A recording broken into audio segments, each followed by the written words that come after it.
Commander Aldrich Thorne stood motionless in the empty throne room, his weathered hands gripping his ceremonial spear.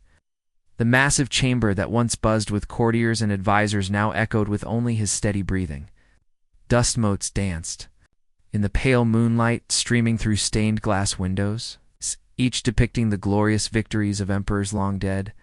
The silence was deafening. Just hours ago, panicked servants had rushed through these halls carrying whatever treasures they could grab. The royal family had vanished through the ancient escape tunnels that honeycombed the palace foundations. Even the other guards had fled when word came that the rebel army was only miles away. But Aldrich remained. At 62 years old, he had served the Crimson Empire for 44 years. His black hair had turned completely gray, his face bore scars from a dozen conflicts, and his left shoulder ached constantly from an old arrow wound. Yet his back stayed straight as iron as he maintained his vigil before the empty throne. The golden seat of power seemed smaller now without Emperor Marcus sitting upon it. Aldrich remembered the day he first laid eyes on the young prince, barely 16 and already showing the wisdom that would make him a great ruler. That was 28 years ago when Aldrich was just a sergeant in the Imperial Guard. "Why do you serve, Sergeant Thorne?" the young prince had asked during one of their first conversations. "'Cause the Empire gives meaning to service, Your Highness," Aldrich had replied. "And service gives meaning to life." Prince Marcus had smiled at that answer. "Then we understand each other perfectly." Now the Emperor was gone, evacuated with his family to the mountain fortress of Drakmor. The evacuation had been planned for months as rebel forces grew stronger. Everyone knew this day would come, when the capital would fall and the old order would crumble. Everyone except Aldrich had accepted it. The sound of distant explosions rumbled through the palace walls. The rebels were using siege engines to break down the outer gates. Soon they would pour through the courtyards and corridors like a flood of vengeance. Seeking to claim the throne room as their ultimate prize, Aldrich adjusted his grip on his spear and checked his sword one final time. The blade had been a gift from Emperor Marcus on his 20th year of service. The inscription still gleamed in the moonlight, "To Aldrich Thorne, whose loyalty burns brighter than any crown." He had sworn an oath in this very room 4 decades ago, kneeling before the old emperor with 100 other young recruits. The words echoed in his memory, as clearly as if spoken yesterday. "I pledge my life, my honor, and my sacred duty to defend this throne and the rightful ruler who sits upon it. This oath I swear until death takes me or the Empire falls to dust." The Empire was falling to dust tonight, but Aldrich's oath had not yet released him. Through the tall windows, he could see fires burning in the lower city. The rebels had been kind to civilians so far, focusing their anger on the nobility and imperial forces, but kindness would end once they reached the palace. This place represented everything they fought against. Footsteps echoed from the main corridor, growing louder. The outer defenses had fallen faster than expected. Aldrich took a deep breath and stepped forward, positioning himself directly in front of the throne. Whatever came through those doors would have to go through him first. His reflection caught in the polished marble floor showed a man who looked every year of his age, yet whose eyes still burned with purpose. Had begun. The footsteps grew closer, accompanied by rough voices and the clanking of armor. Aldrich recognized the sound of soldiers moving with purpose, but these were not his soldiers. The Imperial Guard wore ceremonial mail that whispered like silk. These men wore crude leather and stolen metal that groaned with every step. As he waited, memories flooded back to the siege of Westhold 20 years ago. Aldrich had been a captain then, leading a company of Imperial Guards against barbarian raiders. The battle had lasted 3 days. He still remembered the weight of responsibility on his shoulders. Young Prince Marcus had insisted on joining that campaign against his father's wishes. A future emperor must understand war, he had argued.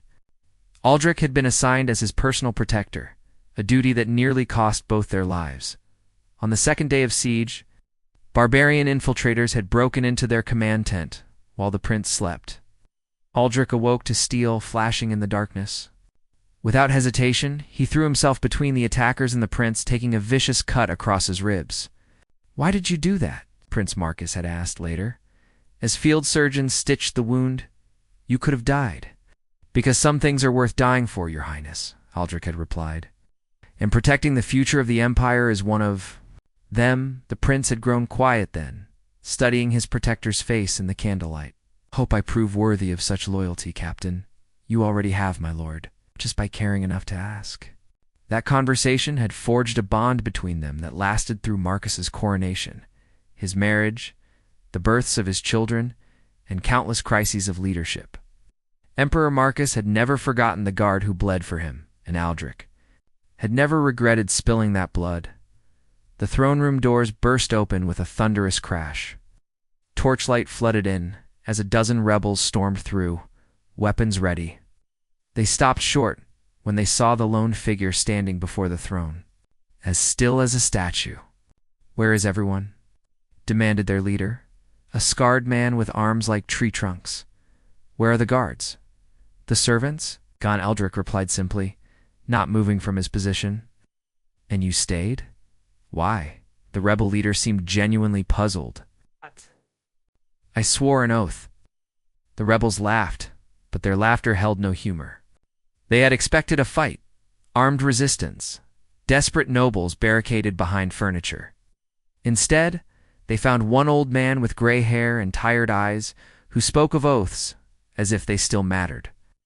"Your empire is finished, old man," another rebel called out. "Your emperor ran like a coward. Why die for nothing?" Aldrich's grip tightened on his spear. "Emperor Marcus is no coward. He made the hard choice to preserve the royal line for the future. It takes more courage than dying in a hopeless battle." "Then why didn't you run with him?" The question hung in the air like incense. Aldrich had asked himself the same thing as he watched the evacuation. He could have gone with them, continued protecting the emperor in exile. It would have been practical, sensible, smart. But something deeper than logic had rooted him to this spot. "Because someone needs to witness the end," he said finally. "Someone who remembers what this place meant when it stood for justice instead of fear." The rebel leader frowned, unsure how to respond to such strange reasoning. His men shifted restlessly, eager for action, but confused by the old guard's calm acceptance of death. "Stand aside, and we'll let you live," the leader offered. "You seem like a decent man. Don't throw your life away for a dead cause." Aldrich finally moved, taking one step forward. His armor caught the torchlight, still bearing the imperial eagle despite everything. "Some causes are worth more than life," he said quietly, "and some oaths cannot be broken, even by death." The rebels raised their weapons, but something in the old guard's manner gave them pause, showed no fear, no anger, only a quiet dignity that made them feel like intruders in a sacred place. Behind them, more rebel forces poured into the palace. The sound of breaking furniture and shouting voices echoed through the corridors as they searched for hidden treasure and secret passages. But here in the throne room, time seemed suspended between the old world and the new. More rebels flooded into the throne room, drawn by word that the Imperial Guard's last defender had been found. They formed a wide circle around Aldrich, weapons drawn but uncertain. Something about the old man's presence commanded respect even from his enemies. "Kill him and be done with it," shouted a young rebel, with wild eyes and blood on his hands. "He's just one old fool." But the scarred leader held up his hand. "I want to understand something first." He stepped closer to Aldrich, studying his face. "You know you can't win. We'll take this throne whether you live or die. So why?" Aldrich's mind drifted back 30 years to the ceremony where he had been promoted to commander of the Imperial Guard. Emperor Marcus's father had still ruled then, an old man weakened by illness, but strong in spirit. Commander Thorn, the dying emperor, had whispered as he placed the golden badge of office on Aldrich's chest, "My son will face trials I cannot imagine. Promise me you'll stand by him when the darkness comes." "I promise, Your Majesty," Aldrich had sworn, "no matter what happens." The old emperor had smiled then, his last smile before the fever took him 3 days later. Young Prince Marcus had wept at his father's bedside, overwhelmed by the weight of the crown that would soon be his. "I don't know if I'm strong enough," Marcus had confessed to Aldrich that night. "Strength isn't about being fearless." Aldrich had replied, "It's about doing what's right, even when you are afraid. And you, my prince, have never failed to do what's right." Now, facing the rebels in the empty throne room, Aldrich felt that old promise burning in his chest like a flame that could not be extinguished. "I serve something greater than myself," he told the rebel leader. "You wouldn't understand." "Try me," the man replied, lowering his sword slightly. Aldrich looked around the magnificent chamber. Every stone told a story of justice served, of laws written to protect the weak, of mercy shown to enemies. Yes, the empire had made mistakes, had sometimes been cruel or blind to suffering, but it had also been a beacon of civilization in a dark world. "This throne has seen 12 emperors," Aldrich said slowly. "Some were great, some were flawed, but all tried to build something lasting. This empire gave orphans homes, built roads that connected distant lands, created laws that protected the innocent. It wasn't perfect, but it was hope." "Hope for who?" spat the young rebel. "For nobles who lived in luxury while we starved? For merchants who grew fat while we worked ourselves to death? Hope for everyone," Aldrich replied firmly. "Emperor Marcus lowered taxes on the poor, built hospitals in every province, and created courts where common folk could seek justice against nobles. The empire you're destroying was becoming something better." A murmur ran through the rebel ranks. Some had heard rumors of the recent reforms, but others shook their heads in disbelief. "Pretty words," the scarred leader said. "Feed hungry children or heal broken bones. We've suffered too long under imperial rule." "Then build something better," Aldrich challenged. "Don't just tear down what exists. Create something worthy of the blood you're spilling tonight." The rebels shifted uncomfortably. They had united in hatred of the old system, but few had thought deeply about what would replace it. Revolution was easier than reconstruction. "You speak like a philosopher," the leader observed, "but you're just a soldier following orders," Aldrich said quietly. "I'm a man keeping a promise to a dying emperor and a friend who trusted me with his life. I'm the bridge between what was and what might be. Someone must remember, even when everything falls apart." An arrow whistled past his ear, fired by an impatient archer. The spell of conversation was breaking. Violence hung in the air like smoke. Waiting for the smallest spark to ignite it, Aldrich straightened his shoulders and raised his spear. The talking was over. Now came the part he had trained for his entire life, the moment when words failed and only action remained. The first rebel rushed forward with a savage war cry, his crude sword raised high. Aldrich moved with the fluid grace of decades of training, sidestepping the clumsy attack and driving his spear point through the man's chest. "Ow." The rebel fell without. "Another sound, he's just one old man," young hothead screamed. "Rush him together." 5 rebels charged at once from different angles. Aldrich spun his spear in a deadly circle, the steel tip finding flesh with each rotation. One attacker stumbled back with a deep gash across his arm. Another fell, clutching his wounded leg. But their weapons found marks too.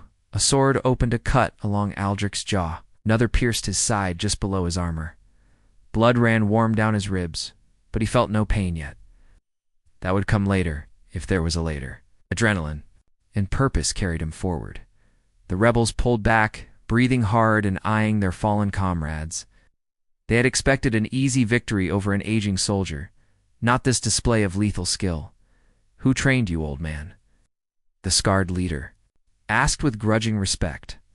"The best warriors the Empire ever produced," Aldrich replied, adjusting his grip on the spear.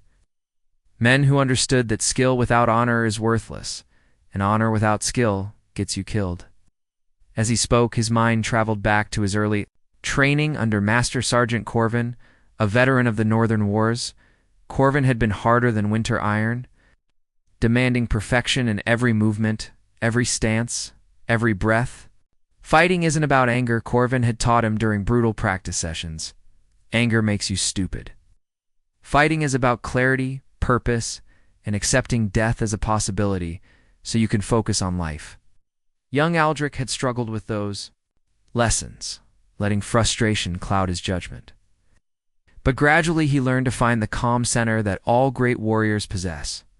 That center had served him well in the wars against the desert kingdoms, where he earned his first real scars and the respect of his fellow soldiers. "You think your honor matters now?"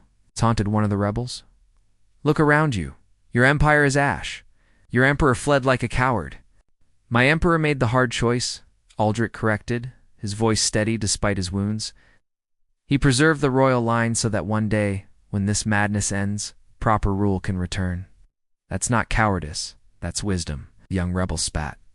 "On the marble floor? Proper rule? You mean rule by birthright instead of merit? Rule by nobles who never worked a day in their lives?" Aldrich had heard these arguments before. They weren't entirely wrong. The empire had grown corrupt in some places, blind to the suffering of common people. But destroying everything wasn't the answer. "Emperor Marcus worked every day of his life," Aldrich said firmly. "I watched him. Study law until dawn, personally review tax policies, visit plague victims against his advisors' wishes. He cared more about this empire than his own safety. Then why did he abandon it tonight?" The question hit harder than any sword blow.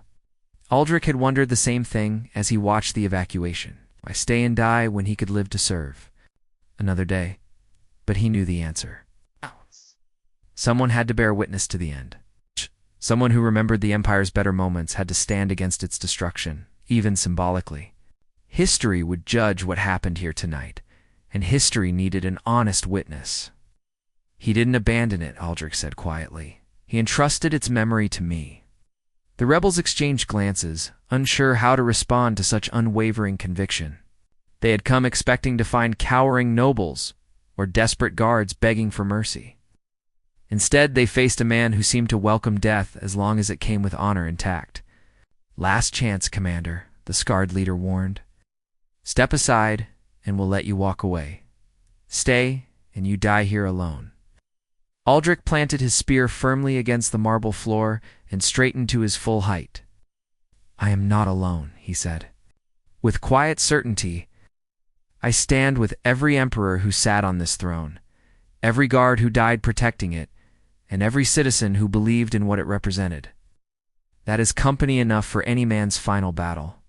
The rebels attacked again, this time with coordinated fury. 8 men came at Aldrich from all sides, their weapons glinting in the torchlight. The old commander met them with skill born from 4 decades of warfare, his spear-weaving patterns. Of death in the air, he dropped 2 rebels quickly. But a sword blade slipped past his guard and opened a deep gash on his thigh. Another blade found the gap in his armor near his shoulder. Blood flowed more freely now, but his movements remained precise and deadly as he fought. Aldrich's mind returned to the day Emperor Marcus had asked him the most important question of his life. It was 10 years ago, during the Festival of Harvest, when the palace overflowed with celebrating citizens. "Aldrich, if the Empire ever faced its darkest hour, would you stay with me to the end?" The Emperor had asked quietly as they watched children play in the courtyard below. "Without question, Your Majesty," Aldrich had replied immediately.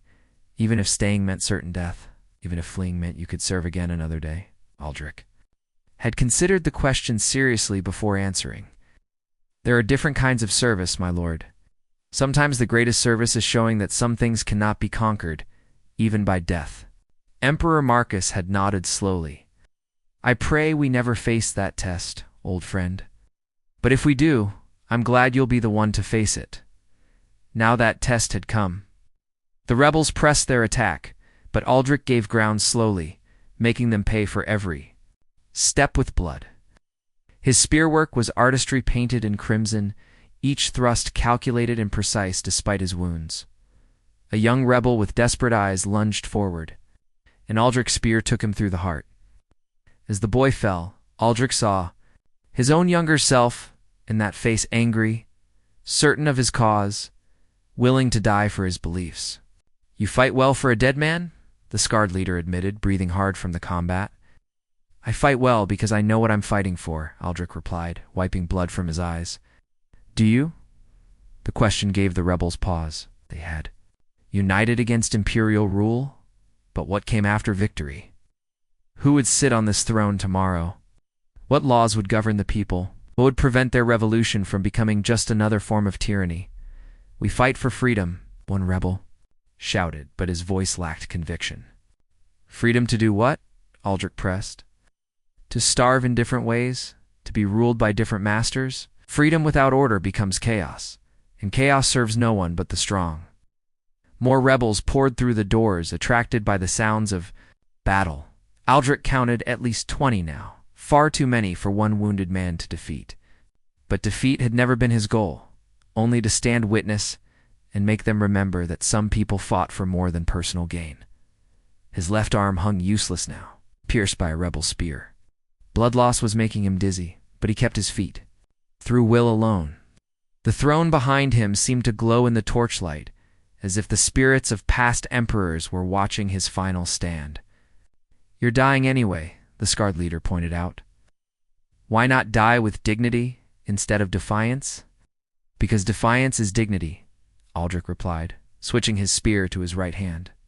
"And because someone must show you that not everything can be bought, threatened, or broken." A crossbow bolt struck him in the shoulder, spinning him around. He caught himself against the throne's armrest, leaving a bloody handprint on the golden surface. The rebels closed in for the final attack, but Aldrich straightened one last time in his fading vision. He saw Emperor Marcus as a young prince again, full of hope and dreams for a better empire. That vision gave him strength for what came next.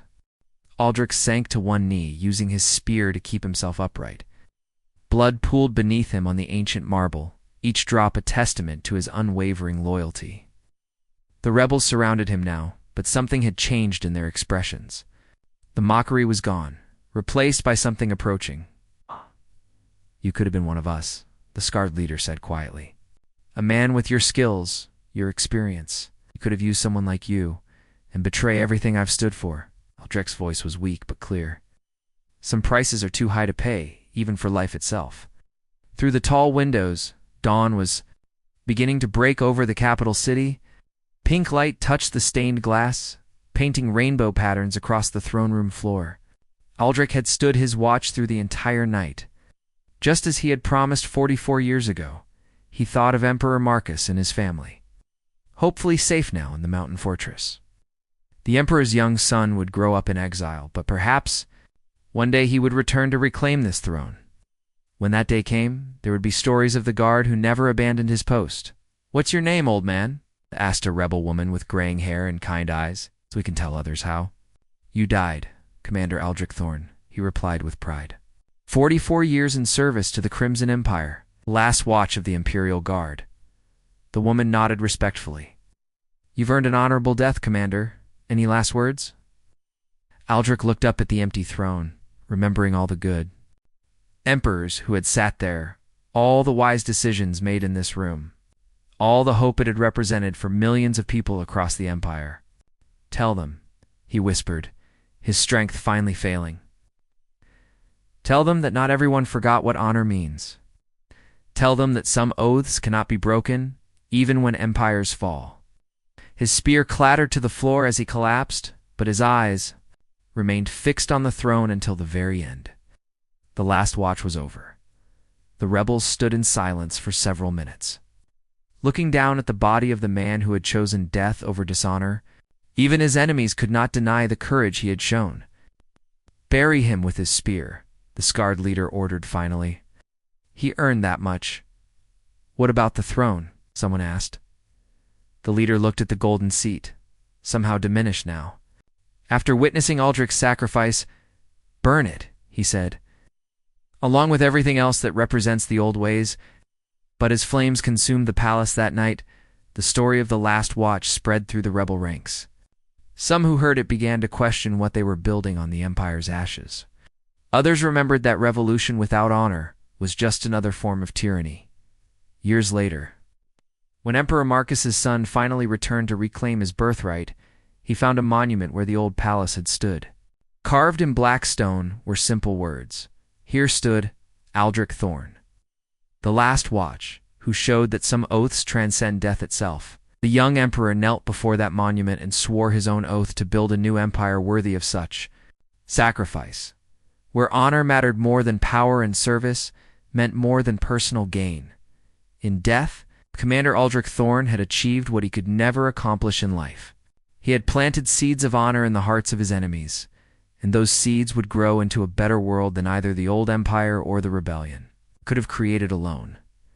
The last watch had ended, but the watch itself would continue forever.